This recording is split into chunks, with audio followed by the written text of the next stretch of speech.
आपण पाहताय शिंदखेडा माझा टीव्ही न्यूज, जे सत्य तीच बातमी। शिंदखेडा शहरातील आदिवासी आणि वंचित घटकांच्या निवास हक्काच्या संरक्षणासाठी महाराष्ट्र शासन निर्णय दिनांक 25 मार्च 2026 आणि इतर लागू शासन निर्णय संविधानिक तरतुदीनुसार तात्काळ कार्यवाही करावी अशी मागणी निवेदनाद्वारे करण्यात आली आहे। महाराष्ट्र प्रदेश आदिवासी काँग्रेसच्या वतीने जिल्हाध्यक्ष दीपक अहिरे, सुनील चौधरी यांच्या नेतृत्वात नगरपंचायतीचे मुख्याधिकारी यांना निवेदन देण्यात आले। निवेदनाचा आशय असा की महाराष्ट्र शासनाने दिनांक 25 मार्च 2026 रोजी शासकीय जमिनीवरील दिनांक 1/1/2011 पूर्वीची निवासी अतिक्रमणे नियमाकुल करण्याबाबत महत्त्वपूर्ण शासन निर्णय निर्गमित केला आहे। तसेच यापूर्वीही विविध शासन निर्णयांद्वारे अतिक्रमण नियमितीकरणाबाबत धोरण जाहीर करण्यात आलेले आहे। सदर शासन निर्णयांचा मुख्य उद्देश राज्यातील गरीब, आदिवासी आणि मागासवर्गीय कुटुंबांना निवासाचा कायदेशीर हक्क प्रदान करणे हा आहे। शिंदखेडा शहर आणि तालुक्यात आदिवासी कुटुंबे अनेक वर्षांपासून शासकीय जमिनीवर वास्तव्यास असूनही त्यांना अद्याप कायदेशीर हक्क मिळालेला नाही। ही बाब केवळ प्रशासकीय विलंबन असून त्यांच्या मूलभूत हक्कांचे उल्लंघन आहे। 1. कलम 21 जीवन आणि वैयक्तिक स्वातंत्र्याचा हक्क, न्यायालयीन व्याख्येनुसार राईट टू शेल्टर निवासाचा हक्क यामध्ये समाविष्ट आहे। कलम 38 सामाजिक आर्थिक न्याय प्रस्थापित करणे, राज्याने दुर्बल घटकांच्या उन्नतीसाठी विशेष उपाययोजना करणे आवश्यक आहे। कलम 46 अनुसूचित जाती आणि जमातींचे संरक्षण, आदिवासींच्या आर्थिक आणि सामाजिक हितसंबंधांचे संरक्षण करणे राज्याचे कर्तव्य आहे। 5वी अनुसूची आदिवासी क्षेत्रातील जमीन आणि संसाधनांचे संरक्षण आणि त्यांच्या हक्कांचे रक्षण, अर्ज स्वीकृती आणि पडताळणी करणे, भूमापन आणि सीमांकन करणे, 90 दिवसात निर्णय देणे, पात्र लाभार्थ्यांना संरक्षण देणे ही सर्व कार्यवाही स्थानिक स्वराज्य संस्थेची आणि प्रशासनाची बंधनकारक जबाबदारी आहे। म्हणून आपणास मागणी करण्यात येते की शासन निर्णयांची तात्काळ अंमलबजावणी करण्यासाठी विशेष मोहीम राबवावी, आदिवासी लाभार्थ्यांची प्राधान्याने नोंदणी आणि प्रक्रिया करावी, सर्व अर्जाची वेळ मर्यादेत मोजणी आणि निर्णय प्रक्रिया पूर्ण करावी, प्रत्येक अर्जदाराला लेखी पोच आणि प्रगतीची माहिती द्यावी, कार्यवाहीचा सार्वजनिक अहवाल जाहीर करावा। देशाचे पंतप्रधान नरेंद्र मोदी यांनी देशातील शहरात आणि ग्रामीण भागात राहणारे वंचित, मागास, आदिवासी यासह इतर रहिवासी नागरिकांना घरकुलाचा लाभ सन 2022 पूर्ण करण्याचे जाहीर केले।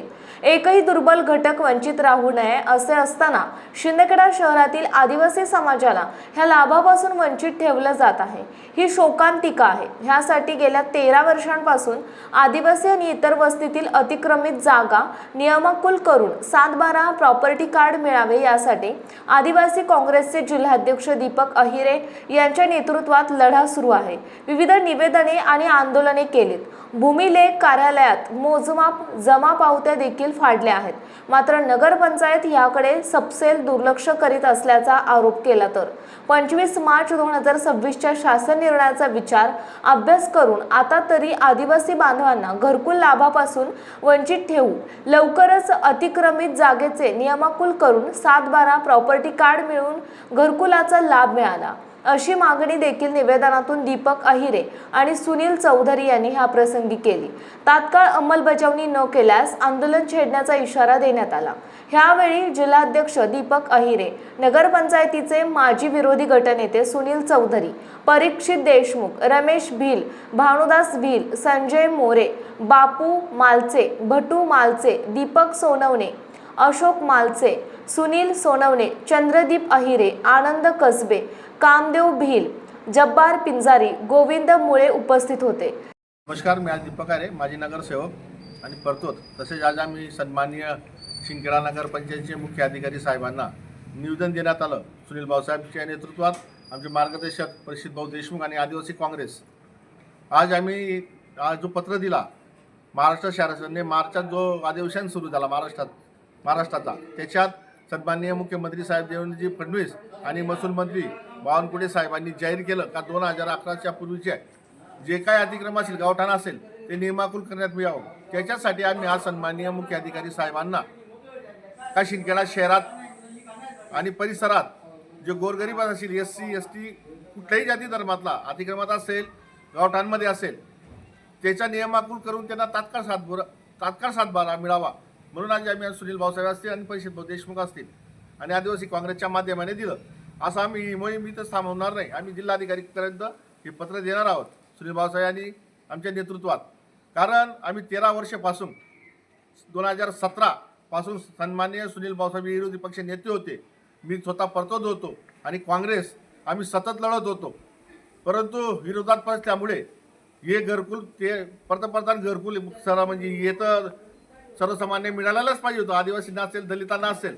पण 13 वर्षामध्ये फक्त आणि फक्त आताच तेही शबरी घरकुलचे पंतप्रधान घरकुल योजना मिळाली नाही लावली नाही.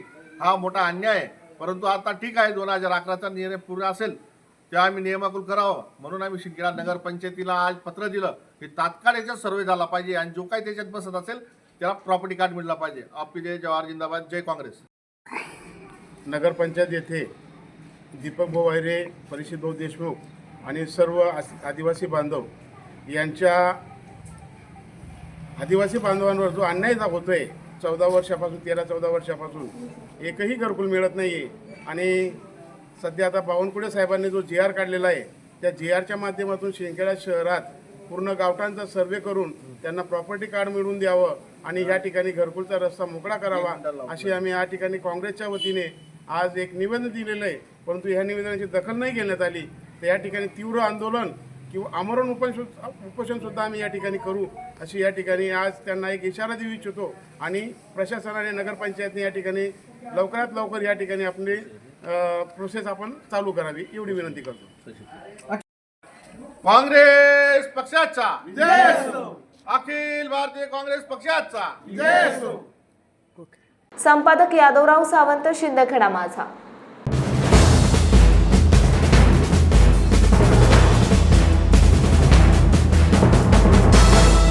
आपण पाहताय शिंदखेडा माझा TV न्यूज, जे सत्य तीच बातमी.